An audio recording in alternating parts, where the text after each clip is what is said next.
Talk. All right, so we're back for another episode of Cutler Cast.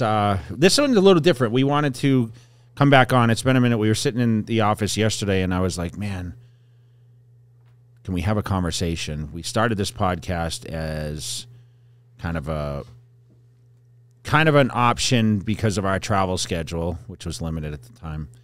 And now, of course, we're like, hey, can we maybe do one without a guest? And, you know, in the beginning, that was what kind of drove people, listen to what I had to say. So, But first of all, do people really want to hear that's stuff? what I said.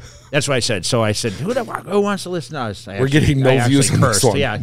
So, so listen, we want to thank everyone, number one, for coming on. We are going to answer some questions today, but more importantly, we want to talk about a couple of the topics going on. We did I'm going to start this with talking about Toronto Pro. Now, I was in Nashville this past weekend for an event alongside of Brian Shaw, which, you know, you somehow got involved with the Nashville Music City Fit Expo.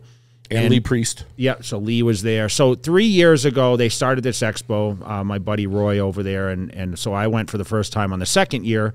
He brought me back for year number 3. Great turnout. A lot of people hit me up because they saw all the images, and because some of the a lot of people were posting about it.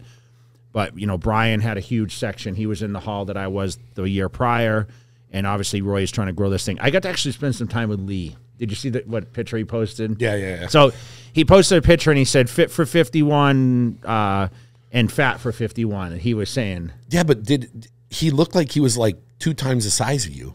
Well, he was standing closer to the camera. Yeah. Plus, he was in heavy clothes. But listen, I got to spend some good quality time with Lee, and we are going to, yes, we are going to get Lee Priest on the podcast. So I think when he comes for the Olympia, is when he actually says, I know he's been in touch with you too, but, you know, you guys, going back, I always said that Lee Priest was like one of the most, if not the most impressive bodybuilder I ever witnessed, and that includes Ronnie Coleman. I mean, I spent time, you know, with the greatest, you know, Lee, I remember Dorian Yates, but Lee, when I saw him at 20, was just out of control.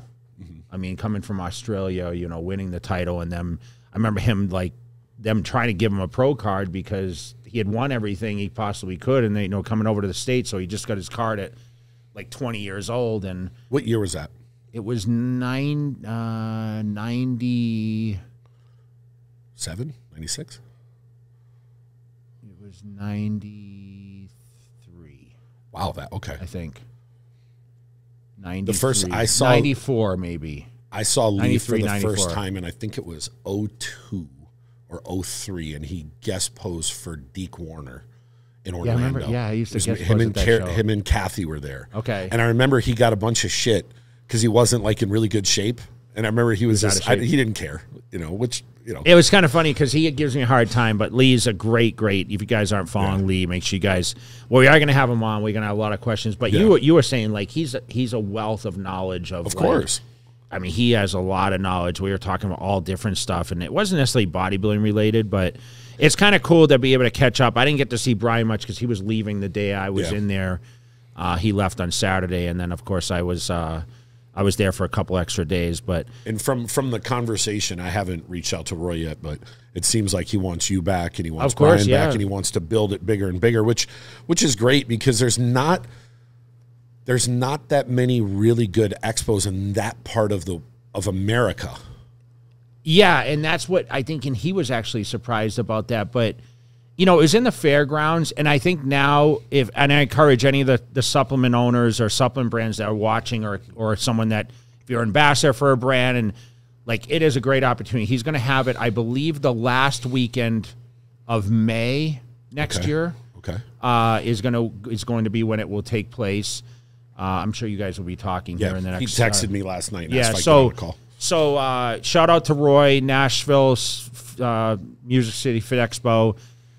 Great place. You know, of course, I had been out there to see Brandon Curry before, Mark Lobliner, all the Carbon Culture. I saw Brent out there, and, you know, all the guys. Just a good culture. I mean, we've always talked about Nashville kind of being like, it's like Nevada, Nashville, Florida, like the. I think it's because there's the tax. Yeah. But it's also, it's kind of a mini LA, Vegas, Miami, the who's who lives there. It was a part. It was loud there. Like I stayed right downtown. I stayed at a beautiful hotel. But what was really cool there is they had the country music awards going on. Course. So the city was just crazy. And we got, Noy and Matt, who came in from Florida, one of the people they work under my brand. It was kind of cool to be able to visit with them a little bit. And the most important question is, where are your cowboy boots and your hat? You know what? Angie bought some and she went out like all night. I know, I saw her pictures, but where are yours? I didn't pull them out, man. So I think we need to do is the next year when we go, some fan, bring Jay a hat and he'll wear the cowboy hat on the next podcast. Yeah. Or maybe, you know what? Maybe at some point I'm going to get comfortable doing this when we travel. Maybe we'll film one there and you'll wear a cowboy hat. You know what's crazy? One year I asked my mom, so when I was like 18, 19, snakeskin cowboy boots were kind of in with tight jeans. Oh, boy. So I actually asked, hey, for Christmas, can I get snakeskin cowboy boots? And I had a pair. And do you have a picture with these? I don't know if I do, but I wear them with my Z Cavaricis. Oh, my God. And I had the belt that had the metal on it. You guys remember the belt with the metal? That's what I actually wore. So any of you guys that know this whole this outfit. So we had this conversation the other day, and I have to say this. So I saved up to get my first pair of Z Cavaricis. I worked for months to get them. And I got them I think it was like a kind of similar to like a Burlington. It was like the lower scale version. Yeah. And I got a maroon pair. And I was so excited to wear them. And I wore them the first time. You stand there and you're the man. You got the little white strip. So explain to the Z Cavarici, because they had the tapered ankles. Yes. And it was like puffy around the crotch, right? Yep, they were puffy. It was pleated. They had right down the crotch, it had a white label and it said Z Cavarici. Yeah. So you could see it if you saw that white strip. So I wear them the first time, and I'm getting ready to wear them the second time, and we washed them. When we got out, they bled, and the white was no longer white, so my little strip was pink. So my pants I worked so hard for, I couldn't wear them because they had a pink strip. So guys, comment below if you guys wore Z Cavarici. Post a picture of Z Cavarici. Yeah, so definitely that was the in style in the mid-90s, early 90s. Late 80s. Yes, late 80s, early 90s. Early 90s, because I want to say I was in, about 90 or 91 I got those. Yeah, so that was kind of the style. So off on that. So listen, Nashville was a super success, but we had Toronto Pro. Yes. And to be honest, we were going to do a run. We planned to do with Milos a rundown. And not to say we won't talk a little bit in the future, but we'll talk a little more about it next summer. We had Akeem won. Yep. Looked good. Quentin was second. Mm-hmm. Do we know who was third? Yes. Oh, I'm not forgetting his name right now. The 212. John Jewett. John Jewett. Yeah. Third. So not a huge stellar lineup. And I know Akeem, obviously we kind of expected because he looked amazing in UK. And I haven't really, to be honest, guys, I haven't looked at the pictures enough. I mean, I hate to talk about it on our podcast. That's why I didn't say, hey, we'll just mention it. But, Akeem qualified. Quentin, I still feel is kind of a little further away. I mean, Quentin, you can when I look at him, he has the structure, he has it. I know he's in his mid to late 20s. He's mid 20s, but I think once again, I think it's the Regan Grimes effect where he lost a lot of size. He came in too thin at the last show. New York Pro. Okay. And now he's rebounding. So I know there's been criticism he hasn't put on any muscle, but in a sense he kind of, it's like when Regan did Classic and went backwards and now himself. It's yes, he improved, but he still needs to be a lot denser. Listen, second place at a pro show. It's still good. Yes. It is. And look, and John looked crazy great. As usual. And I had a lot of people tell me, I remember doing jaywalk and everyone's like, John Jewett, trust me, he's going to win this thing. But where is Tim Buttigieg, where's all these people? I don't understand and I don't know. Why he doesn't place better at some of these shows because he's got a ton of muscle. I know, but I think it's the structure. To be honest, it could, but I mean, because you said he was one of the most ripped guys. He's always peeled. He's always. I don't understand. I'm not a judge, but I don't know why he's not battling in some of these shows where he's not. And maybe maybe he is battling. At the end of the day, he's in that circling in that first call out, but. I don't know. I would have thought Toronto, it's in North America. There's a lot of big names here. I'm surprised more didn't jump into it. Are we disappointed with these lineups? I mean, I think so a little bit. Why? Like, once again, it's one of those things, like, why we can sit there and scratch our head. There are just too many shows, Matt. Are there too many contests for people? And listen, I'm going to go on to say, like, it is going to get watered down depending on, like, especially now we're running week after week. And we'll talk about this upcoming weekend. We have the show. It's in Europe. Yep. Which and we have some Spain. hell of a guys like line up there. It's going to be a battle. I mean, you have William Bonnick. You have William Bonnick, who's a 2-time Arnold Classic champion, runner-up at the Olympia. You have Crizzo doing it, who he was, 7th at the Olympia this past year. And we got Behruz doing it.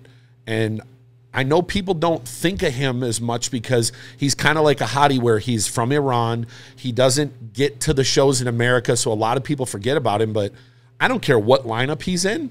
I don't care what it is. He's a threat to win it. Who was your prediction to win this show? Do you want to say? Listen, Bonnick's been second at the Olympia. Crizzo he's a beast. I mean, is Behruz the guy that, like, people are they discrediting as a potential guy to win this thing? If any one of the 3 won, I wouldn't be surprised. But until these guys knock off William, I'm going to say William has to be the front runner until they knock him off. It's a respect and if they thing, do, right? It is because he hasn't faced Crizzo, and he hasn't faced. So none of these guys have. Well, I think Crizzo and Behruz did Prague last year, or I could be wrong, but if any one of those 3 won, I wouldn't be shocked. You know, they were kind of doing I was listening to somewhere and talking about all the pros in the last few years that have taken cards at the Nationals and USAs.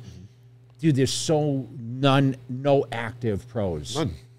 So why are they giving out so many pro cards? Why are they doing top 2, or why are they doing so many is the question. That's where I understand for the divisions where they have junior nationals where you get a card for Classic or whatever else because they're still building those divisions. But when does it cut off where it doesn't make sense to give as many pro cards? I mean, back in my era, it was very difficult to get a card. So I think the pro cards are losing respect in that sense. It is too watered down. I remember when I first started following bodybuilding, only the overall winner of the USAs won it. Only the overall winner at the North Americans won it, and the winner of each class at Nationals. 8 guys a year got a pro card. And then they moved it to where the overall winner and the runner-up at the USAs, and that was it for years. I think us speaking about this, I think most people in the industry would agree. But why is it happening? I don't think it should. Look, I don't think any of these divisions should have. If the winner of each class won, okay, or the overall winner. If you said they're trying to build up Classic, there's 50 guys at the Olympia. True, yeah. There's 50 girls at the bikini. There's 50 at all these divisions, outside of women's bodybuilding, but there isn't as many shows. There's no need to be giving top 2 cards because when's the last time somebody, take like a Phil Heath, he wins his card, boom, he's right in the mix and he's battling shows right out the gate. When's the last time we had a guy outside of Derek Lunsford that I can remember that turned pro and was immediately a threat right out the gate? Yeah, and I'm sure I'm missing someone, so I don't want to be disrespectful, but I can't remember the last time a name came in and just started right out the gate. Maybe in some other divisions. Yeah, some of the other. I'm just talking. But open bodybuilding in the last 3 years, USA's, Nationals, North Americans. Has any of these guys won an open show? I can't think of it, and like I said, I'm sure I'm missing some. We'll review these shows a little deeper. But I was just going to say. I mean, listen, there's other people. So listen, we're not being disrespectful to anyone. So we're just talking like the names that we know off the top here. Like I'm looking at this. So this weekend's the Empro Classic in Spain. Those are, and I'm sure there's other guys that are going to do it. I know, but the guys from the States travel and go do these shows is the question. Normally, like Regan was the guy to do it, or Brett Wilkin went and did it a couple times. Usually, it's a European guys, and I'm not sure. I mean, look, I know some of the other names. It's a great opportunity for them, right? Of course. I mean, it gives them a. So, like, we're not discrediting.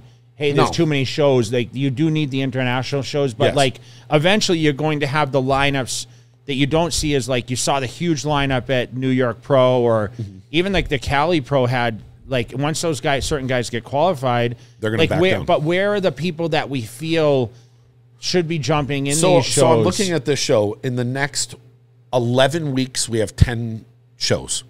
But how many U.S. shows is that, 3. though? Well, 4 in North America. We have Italy. So this weekend we have Spain. Then we have a 1 week break. Then we have Italy. Then we have Portugal. Then Vancouver, which is still North America. Then we have Chicago. The next weekend is Dubai. The next weekend is Tampa. The next weekend is Texas. The next weekend is another show in Italy. And the last one qualifying is the UK. So of those shows, I have... Does Nathan Diasha compete this weekend? I thought he did, but I could be wrong. I should have asked him. I know he's doing Dubai. I know he's doing that show. Which is end of July. End of July. Okay. And I'm assuming Behruz will do that show. I'm assuming some of the other, big names in Europe are going to do it. But we have Italy, then Portugal. So you're going to have the European guys are most likely going to do those shows and get one of those qualifications. Or a guy like a Bonnick might go knock off 3, or Krizo might, or Behruz might win a lot of these. Then we have Vancouver. I think Stanimal's doing that. I don't know who else is doing it, but I think that's... I think John Jewett, too. John Jewett? Yeah. I mean, look, either one of those guys could win that show. Yeah. And I'm sure there's other names that we're missing, because they don't give the list up until a couple days before. So we have no idea. It's like the 11th hour, the list. So it's like we're just only off what we've heard. But then Chicago, I don't know if there's a front runner doing Chicago. You think Charles Griffin will do that, or someone of that? I hope so. I mean, he's a threat. Yeah. Dubai, and then Tampa and Texas. If I remember it, I think Andrew Jack said he's going to go try to do a 3-peat in Texas. You know what, though? We had really a lot of excitement a couple of years ago, because there was a lot of new blood coming, like the Crizos that were uncertain, Andrew Jacks, and like, as we lead into Olympia, we kind of our expectations, like, is it like will William Bonnick be back in it, because he's been absent? Like, where's Big Ramy at this point? Is Big Ramy, like, he was supposed to be in Pittsburgh, didn't come. So, like, is he going to show up? He's qualified for life.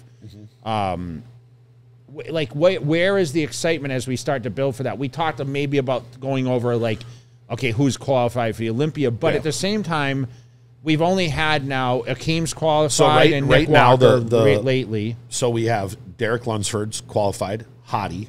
They were both qualified for life. Samson, and then Theo won France last year. Raphael was the first one to qualify, and I'm not going to count Hottie because he was already qualified for life, even though he won both. What about Brandon Curry? Brandon Curry's on the list. He's qualified for life as well, because he's a former Brandon Curry, champion. Where are you at, man? Let us know. We need to get him on here. Where are you right now? Because actually, he was at the expo, and I saw a picture. I did not see him, though. Really? I'm disappointed. Brandon, I wish you would have come to see me at that expo. So we have now Raphael won. He won the Arnold Brazil. That's a big show. Anytime the Arnold's name's attached to it. So then Martin Fitzwater won. Nick Walker's requalified. Antonio Burton and Akeem. So this year, outside of Olympia champions, this calendar year, I'm not counting Theo from last year, Raphael, Martin, Nick, Antonio, and Akeem. So 5 people have qualified that are not Olympia champions, which I'm kind of feeling like we're kind of halfway through we're not halfway through the season. So we had what? March, April, May, June. No, I mean, June, we're halfway through the season, and only 5 guys have qualified because Hottie got both of those Arnold that we were expecting. Nick won New York, but we expect Nick. I mean, he's a top, 3 guy in the world. We expect him. So there's a bunch of big names. Because, when you look at this list, we have Akeem, Antonio, Nick, Martin, Raphael. This is Martin's first Olympia. So wherever he places, I'm assuming he's going to fight to place towards the front. Do you think he can be top 10? I think he can. I think it just depends on, look, it all comes down to lineups. It all comes on, he could. Could he fall out of the top 10? Yeah, it just depends on the lineups. But he's a guy who I expect him to be in that second call-out range. I don't know if he's there yet to where he could be in a first call-out. I think the day will come where he is. but I'm sure he would agree. He's just got to put a little more size on to be in that first. But at the same time, he did very well next to Nick, and we expect. I know, but like, is that a show where it's like Nick and him are like boom, boom? It like Nick and Hunter were, or like is it still Nick and Hunter and Andrew Jackson? You know what Samson, I like? We don't know. I know. We don't, because like Martin's like, he's kind of a wild card. Yeah, he is. Because he held his own against one of the best in the world. There's Akeem challenge with the density he has. If Akeem was in... His back improved, at that show. If he was in his... What year was that? 3 years ago when he got sixth? I think he is planning to compete again, though, in whatever's coming up in the States. So I hope he does. I don't know who's coaching him now. Chris Aceto. Okay. So I'm sure Chris will want to learn him a little bit more. I saw he came on RX Muscle, and he actually said, I'm going to talk to Chris. What's the next show? So whatever show's next is what he's doing in the States. The next show in the States would be... Which is... Chicago. Okay, I think he's doing Chicago. There you go. And he won Chicago, I believe, in the past. I think. I could be wrong. So shout out to Akeem. Shout out, you did a great job, man. We were very impressed in UK with how you looked. But I mean, if Akeem... Listen, the landscape of the pros, man, like...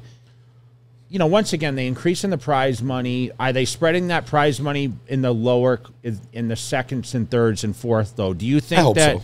Do you think that it should only be for first, or would you take some of that money and kind of expand over the other prize money? Which I think, like New York, I think they bumped up. I think at the end of the day, it's hard when the Mr. Olympia is 400, and then the next second place is 150. Yeah. Is that really fair in a sense? I mean, when I was competing, first was 110 and then 75 for second. When I won, it was 200, then it was like 100 for second.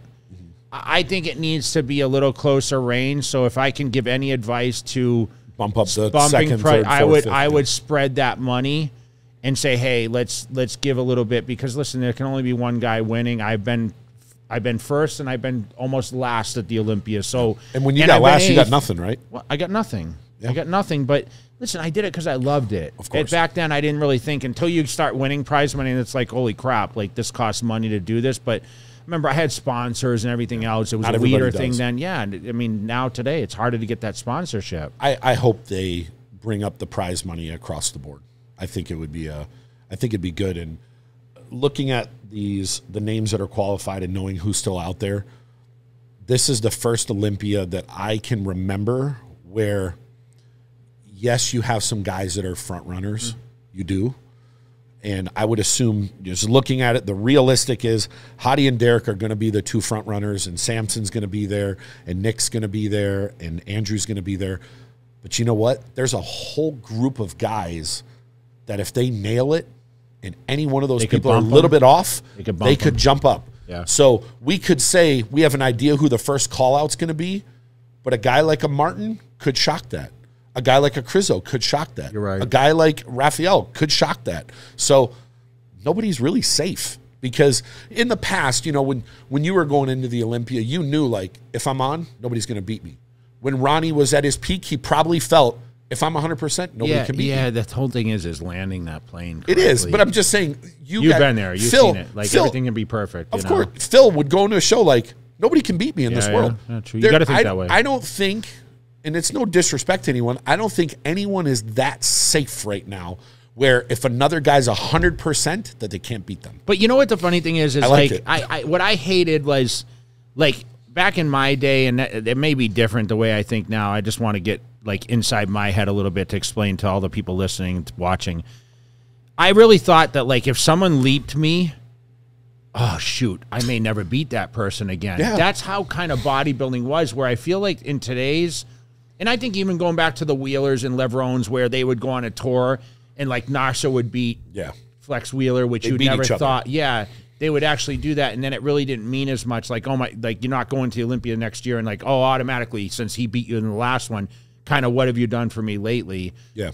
What is that, what is that placing going to be? Mm-hmm. I feel like now, like, I wonder if these athletes feel like, if so-and-so beats me, man, it's I may never beat him again. Probably. I would assume they have the same mentality, because, like, I think Martin would think that if he would have beat Nick, it was, I think, a one. It was close. Okay. Yeah.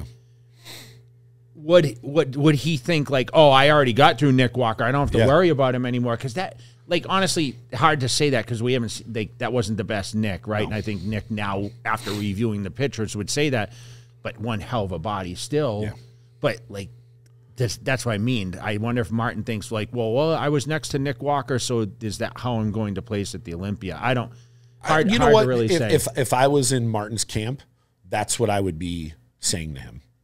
You know, it's a mental game. Yeah. It's a mental game. It's a mind. And if you have people around you that are positive and reinforce this, you can, like Nick said, you can think it and say it into fruition. You can, if you have the physique. I do expect Nick to look better at the Olympia, and who knows what other guys will look like around him. So we'll see. He's going to be better. I anticipate Nick to be better at the Olympia. I anticipate him to be fighting, be in that circle of who's going to win. Whoever's going to win, that I believe at some point will stand next to Nick, or if Nick wins, and we'll see where a guy like Martin or Raphael. I mean, look, if Raphael comes in a little tighter, he could be in that first call out, and a bigger name could not be in the first call out. That's very true. So. What shout out to Bucked Up too, guys. I know a lot of questions been. Bucked Up is now our energy sponsor for the podcast. Matt's drinking the #1 Breezy Blast is the favorite in this in the studio. But shout out to Jeff and Ryan over there and the staff at Bucked Up for of course supporting our podcast. We had them on a few episodes ago. You guys can check out that episode. But that is our energy sponsor for Cutler Cast, and we appreciate you guys so much. So what we did was, it's been a while since you and I came on here. Normally we either have a guest or we're talking about shows, and we haven't asked questions in a while. So we pulled together some questions. I actually went on the Jay Cutler TV YouTube and the Jake on the Cutler Cast and asked people to ask questions. So we've taken some questions, and before this is over, I'm going to go refresh it live and see if there's something. Okay. Hopefully someone doesn't say something ridiculous. We're working on some pretty cool stuff. Guys, we're going to attempt a live at some point too, so we want to get you guys prepared. Yes, we're going to attempt it, and I'm like, for me, it's anxiety because, look, for those of you guys that don't know, this isn't no elaborate studio. We don't show the camera. We don't have like all these producers around here. They don't realize it's just you and I and this laptop. And so if we go to do a live, it's going to be me learning as we go. And I'm sure I'm going to practice a couple times. We have software that can link in and do it live. So it's going to happen. So I'm going to go through some of these questions. And the first one was, Jay, you did Fit for 50. Are you planning on doing a Fit for 51? I'm in the process, actually. So a little different this year. So I wanted to do something that engaged, obviously, my community. And what I'm trying to do now is train for more fullness, which indirectly is going to give my muscle more pop, which I appear at certain like body fat percentage. So ideally, like, I'm going to shorten up. Like last time, I think I did 16 weeks, and I had a reveal at the end with the guest posing with Regan and everything else at the Fit Expo. So August 3rd is obviously a goal. I don't know if it will necessarily, like it didn't end last year at that. But ideally, I'm just trying to get rounder, a little more fuller. I'm eating 6 meals a day. So the goal is to eat more food and showcase that as I progress. We're about I don't even know how many weeks away at this point, but I'm going to go like harder the last few weeks. Right now, I'm only doing 20 minutes of cardio twice a day, okay? But I am eating more food, having the priority. All my meals are prepared here, and I think the attention to the diet, where I feel like now this is the year that, honestly, I'm not really traveling in July, so I can give more attention to it. But it's really to engage more. I don't really necessarily have a goal to be absolutely shredded like I was last year. But like I said, last year was like the anniversary. It was exactly, 10 years from when I retired. So the Fit for 51 is obviously in full effect. You know, it never stops anyway. No. I mean, I'm always training. So yeah. And I'm not doing your Fit for 51. You're back in the program. But last night I went and trained with Milos, and it was the first time in a long time where I trained and I actually pushed myself like I used to. And I remember, like, even last night, just training, I started pouring sweat again, and I felt that crazy fullness, and it just excites you. So it's. But you're always working on injuries, which luckily I don't have to endure. A lot of our viewers or listeners are always dealing with, you know, shoulder issues or knee issues or whatever. You have a foot issue and a shoulder issue. So my tendon, but my foot's okay. But my shoulder, you know, I one of these days I need to go to one of these clinics that do the stem cells. You know, so what do you guys know about stem cells? I mean, if anyone, I tore my labrum and I got 6 screws put in it 10 years ago, and I just don't have full range of motion. Maybe we'll have a clinic that will reach out and give you stem maybe cells, we could. You know? And it just, you know, like we were training last night, and you know, we did one of the machines, and I went back up to 4 plates on the incline, and I still can move the weight, but certain machines, certain angles.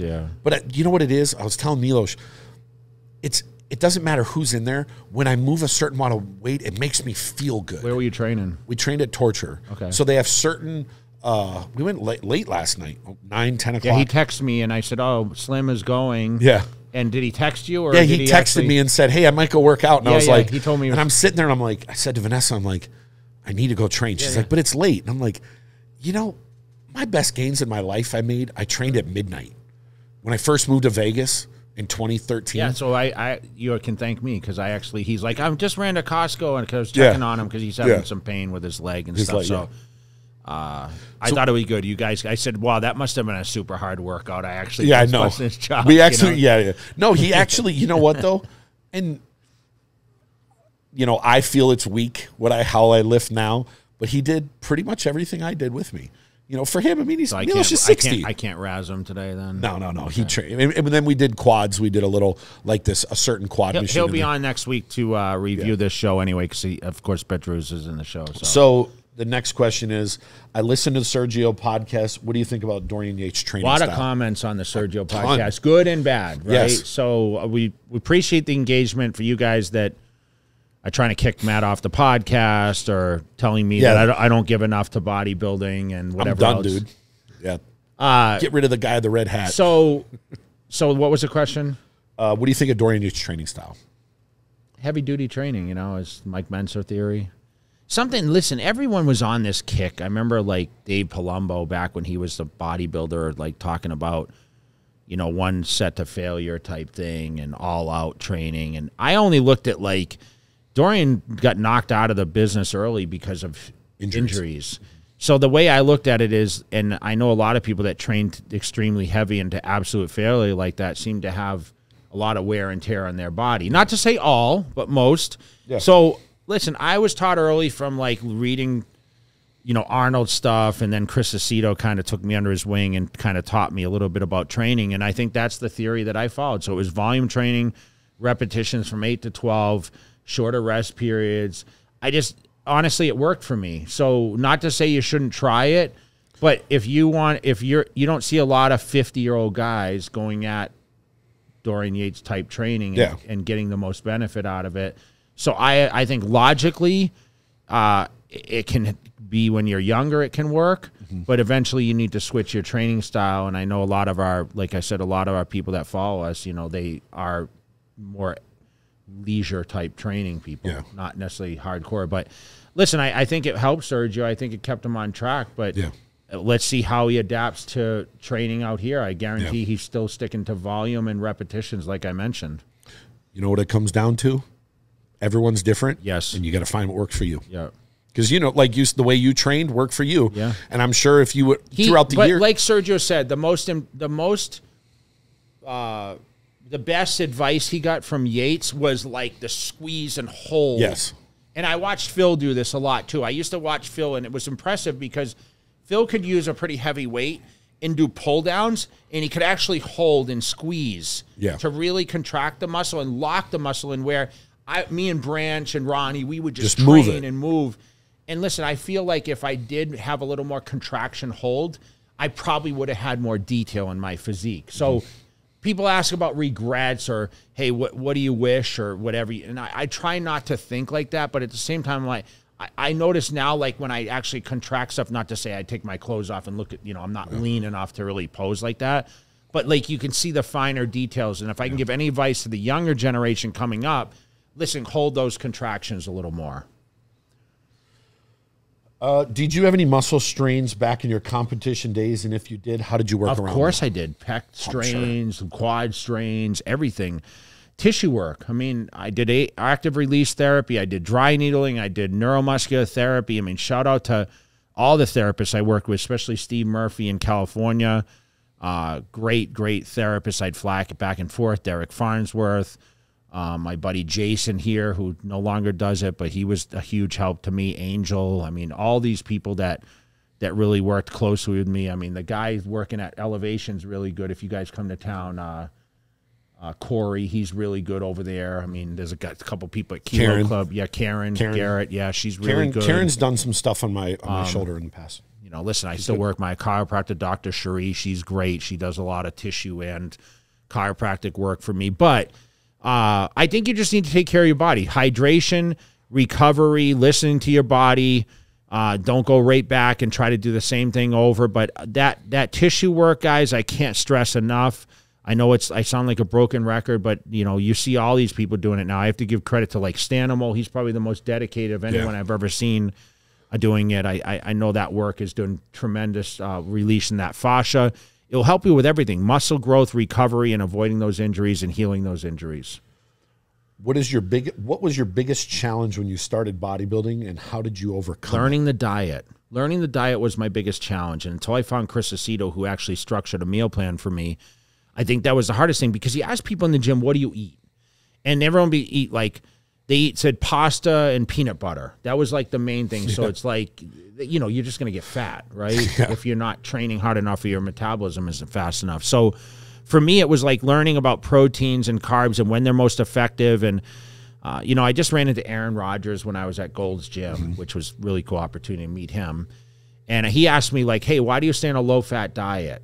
Like, because I'm sure, like, so he really follows what you do. Well, he asked me, because we were talking about nutrition. He's like, so moderate carbs, moderate protein, low. Because I'm sure as an athlete, you have to have a certain amount of fat in your diet because of obviously the impacts and.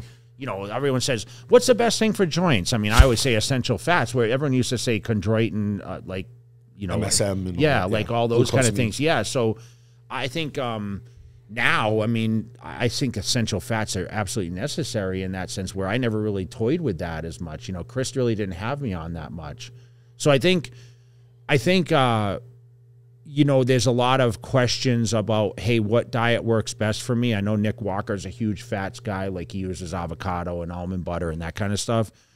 For me, I just think, you know, following that rigid diet, 6 meals a day, I don't care who you are. I don't care if you're just an average gym goer. 5 or 6 portionate meals a day, I think, is great for someone. Just had this whole thing on 100 grams of protein for breakfast, and people arguing on my Instagram post, you can't use 100 grams of protein. Now research is showing it. If you'd said this 15 years ago, people would say there's no way you can't digest it. Yeah, but now studies are showing that you can actually assimilate it. And when I was doing the Fit for 50, like, you know, I was restrictive on the calories, but I still was eating 100 grams of protein for breakfast, and that was through Ezekiel bread and eggs and protein and everything. They're like, how are you assimilating this? But it was, it worked. I don't have an explanation for it. I never understood that. I don't know the science behind it. What if you're eating 1 meal a day or 2 meals a day, and you're taking 200 grams, you take 100 grams of protein each one of those meals? You're telling me your body's not going to use it? Your body's going to use any. You know who else you could look? Look at the strongmen. Yeah. These guys eat 16, 18 ounces every meal. I'm not telling the guy at 135 to go eat 100 grams of protein. I'm a 230-pound guy. Then you were 300 pounds. Think of it. When you go out and eat this 12-ounce steak and all this other stuff, you don't think you're getting 100 grams of protein? Of course. I just never understood that. I remember hearing, what's his name? Brad Rowe went to eating. He would fast for 16 hours. Yes, He would eat 4,000 calories before he went to bed, and he was in better shape than when he was eating 7 times a day. Yeah. You know? Shout out to Brad Rowe. He's actually in New Hampshire, and he's all over the place. Yeah, he's actually got a van. He's going to tour around. Because he was telling me about that. Like, he's like, I watched this thing the other day, and this is completely off topic. This scientist said the studies show if you do a 1 week water fast a week, 1 week out of the year, water fast, it kills 70% of the cells that can give you cancer. I mean, they're starving the cells. Yeah. But he said the cells that go are the cancer cells. It's feeding off the shitty food that we eat. Yep. Have you ever thought of doing that? A water fast? I would do it just to see how to do it. I would do for health. There's a lot of things I would do just to see. Now that you can. Yeah. Like I'm not, I mean, as a bodybuilder, you think, oh my gosh, I can't. I remember when I would do blood work and they like, you can't eat after midnight. And I'm like, oh my God, how am I going to go through this? Like, I would eat my biggest meals as I went to bed, right? At 11:59, you're crushing. And they're like, oh, you're going to do blood work at 9 in the morning. I'm like, I'm up at 7 eating food. Like, how am I going to actually make it till 9 o'clock? You know what? Maybe you should do that. Let's do you a daily vlog and do a 7-day anti-cancer fast. Yeah. Probably get good traction. One of the other questions here, it says, will Jay ever collaborate with Renaissance Periodization on a video? And the answer is yes. That's the guys from RP Strength. Yeah. So Jared Feather reached out. Him and Mike want to come on here in the near future. They're going to be in Vegas. We just have to make sure the time works it out. And I think that'd be a good video because they're going to talk about the science of training with you. And I'm sure whatever you've done pretty cool that the full range of motion, which people always say, why don't you have a full range of motion? I always do abbreviated, feeling the contraction in short rep ranges. So I'd like to see how they tell me my theory versus theirs. Man, sometimes you go read these comments, you're doing this wrong, and it's like, oh really? Are you going to compare physiques and tell me what way you're doing it right? It's crazy. Hold on, I got to vlog a little bit of this. So hold on, just hang tight for a second. Okay. We'll keep this. Should I do? Ask the question. Should I do about what? This is going to be part of my YouTube video. That's why I just want to. Go ahead, you can ask me the question. The same one again? No, just go ahead. Okay. The next question is, do you think Derek will repeat? If you had to bet, we live in Vegas. We don't have a gambling sponsor. If someone wants, we can put it in there. Are you putting your money on Derek? Everyone always asks that. Can I bet on the Olympia? I have no idea. I'm sure you can. You can bet on anything. Yeah. I think he repeats. I mean, I told Hadi the same thing. Like, I think you can win it back. Mm-hmm. But, like, any one of those guys, like, I'm not going to say he can or can't, but do I think so? Man, he's improved. So I'm not betting on anyone. I think he can, but I think Hadi improved too. Yeah, it all comes down to who's going to show up. Like, we can't predict which each one of them is going to show up, what condition's going to look like. But if I was to say who has the best ability to win it, it's definitely Derek because he's the returning champ. He's a returning champion, and he is improving. So they want to see improvement. As long as he doesn't get too big and he doesn't come in out of shape, which I know his coach doesn't miss. Big shout out to Hani Rambod. I mean, he's always the best at what he does. I think he can repeat. Yeah. If I was a betting man, I would probably bet like safely on him. But listen, I'd love to see Hadi come back and win it and do what I did. I'd love to see Brandon Curry get in that mix. I think he's getting super disrespected. I'd love to see Nick Walker shut everyone up in battle for the top spot. Yep. Or even a big Rami comes back. I would love to see some. Yes, but listen, I also want to see Samson move up and Andrew. Hunter and Hunter. I want to see all these guys. If someone asked me to bet on it, I would say the odds are that's what makes it fun. Derek. That's what makes it fun. The odds are there, and he has improved. He's going to love hearing this. So big shout out, Derek Lunsford. Because he listens. You're not getting disrespected on our podcast. And one day we're going to put you right there when the time is right. Yeah. You know, I would say. Make us proud, man. If I were betting, the person who has the best chance of potentially upsetting him would be Hadi. Yeah. Because it was so close between them. They're similar structure. Their strengths and weaknesses are they go back and forth. And what he showed us at the Arnold shows, he has that ability to bring what it takes. But that doesn't mean that Samson can't do it. That doesn't mean Andrew can't do it. That doesn't mean Hunter can't do it. And that sure as hell doesn't mean that Brandon can't or Derek or Nick Walker can't. Yeah. So I'm not betting on any of them. I just want to watch the show. Listen, I've been telling Jay I want to do something because we don't, Jay has all these brands that he's tied to that he owns. And this podcast, he doesn't push it out there. He allows other brands to get their shine here, but I've told him I want to do something with the Cookie Monster. And lo and behold, one of the questions says, when does the Cookie Monster come out? And this wasn't a setup question, by the way. It was not a setup question. So I had this label in the office, by the way. This is like fruity cereal protein, but I put the label on it, right? Is it working okay? Or yeah. Okay. We good? Go. Okay. All right, so hopefully, which camera? Can I see this right now? It's this one. Okay, so here's the label. There's a picture of me on it. So this was a cool concept. It says it's limited, but we already actually almost stocked out of this immediately. But this is the Monster Cookie, not the Cookie Monster, but this is the Monster Cookie, and I am the monster. I said, well, hey, you know what? I want to do a collaboration, but why not collab with myself? So I came out with this flavor. Does not have cookie pieces in it, so it's super clean protein. And what I'm going to do is anyone that gives me three bicep emojis, okay, I'm going to give away 3 of these, okay, to 3 people. So you can as many times as you want. We want the emojis on there. You can, participate as much as you want. But I'm going to randomly pick 3 people to send one of these to one of our lucky, 3 people. Are you going to autograph them too? Yeah, I'm going to sign them. I'm going to sign it. I'm going to sign the top them 1, 2, 3. Silver marker, and I'm going to send you this. So I'm going to give away 3 of these. Make sure you guys give me 3 in a row bicep emojis on this channel.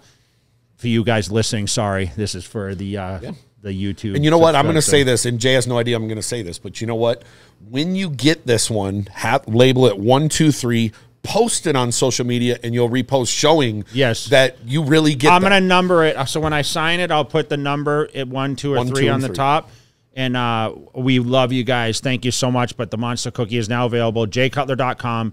Use the code Cutler. You'll save 20% if you just want to purchase it and try it because it's amazing. You can't have this one because I'm taking it home. Yeah. Well, that's not the real thing anyway. So. Oh, is that a fake one? Yeah, it's a fake label on there. Man, what the... I was all excited. I didn't have any. I gave all mine away. So really? Yeah, I don't. I was thinking I was going to order one of these ice cream. Have you guys have this at the house? Regan has it. Always. Yeah, it's called the Ninja ice cream thing. Nice Ninja Creamy. So I was going. I'm going to take this home and I'm going to make some. I had one of our buddies from another brand. I sent a unit to. I'm not going to say his name.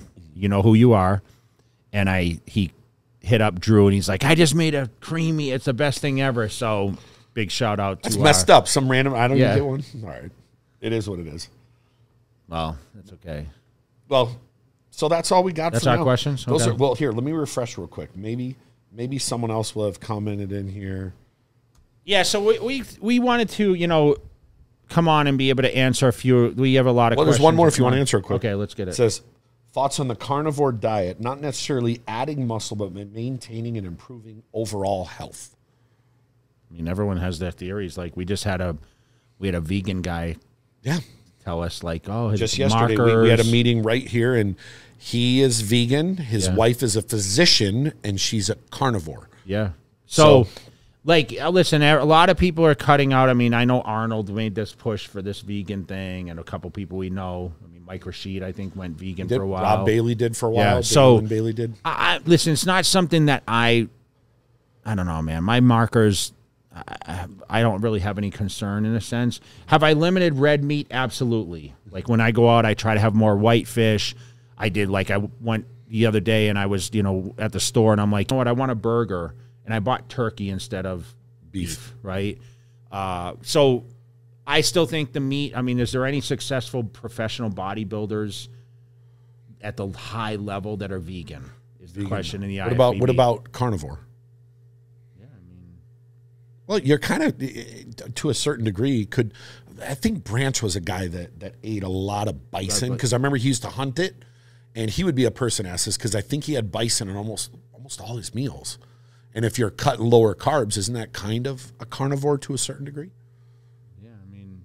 Would the no, that Liver King was more just he was eating liver and stuff like that, right? Yeah, but I thought I was all a big fraud or something. Yeah, I mean, I don't know much. I don't know much about it is in that sense. Like, I don't know enough about it, but there's your answer. Well, that's all we got this time. You know what we're going to do? We'll do this again down the road, and I'll take some of these questions and I'll add them to. Yeah, so if you guys have questions, make sure you guys comment below. I know a ton of you are going to be giving me bicep emojis, but, you know, we want to engage, obviously, our viewers in there. And once again, like, we've had such great success. I mean, running the stats on our podcast, like, our feedback's been tremendous. I mean, I always say to Matt, who wants to listen to us? I literally say that, right? He says it every time. And I'm like, who wants to listen to us? But at the same time, like, the traction's been, it gives you more incentive, definitely, when people give you great feedback. Of course, and if you guys look forward to it, whether you're doing cardio or driving in the car or just working around your house, we appreciate you guys more than you would know, more than you know with what we do. And if you're out and about and you see us at an expo or whatever else, make sure you say hello. But we'll be back for the next episode, man. And listen, break it down. Listen, if you're gonna shit on me, at least make it a good one. Like people shit on me but they don't like, if you're gonna shit on me, at least like come with some like thunder. Don't give me some garbage, weak ass comments back to me. Like, come on. Well, listen, man, I didn't want to do this thing by myself. And listen, sometimes our conversations, like, you know, we think, okay, well, we talk about so many things on and off camera. But just like anyone, guy talk, we can't always put on camera what we talk about. Do you realize sometimes. If we could film what we talk about without the camera here, it would be the most popular podcast on the internet. And we'd both be canceled. Make sure you guys are following. Make sure you guys are following along CutlerCast Instagram, okay? Yep. At CutlerCast. We both get on there. We like to comment, but we're going to pick some more questions. We'll have another one next month on the Q&A. But and one of these times, you know, I'm going to talk to Jeff, and I'm going to see if we can do a really good, like, energy giveaway. Yeah. I think we should. Once we hit milestones, we're at like 60,000 some odd. Maybe we hit 70,000. Every 10,000 we'll hit some. Maybe we'll do some kind of really, really big, cool giveaway. So check out our links below, guys, and make sure you guys keep following along. Big shout out to all our fans out there, and good luck with the giveaway with the protein. Good luck. Thank you.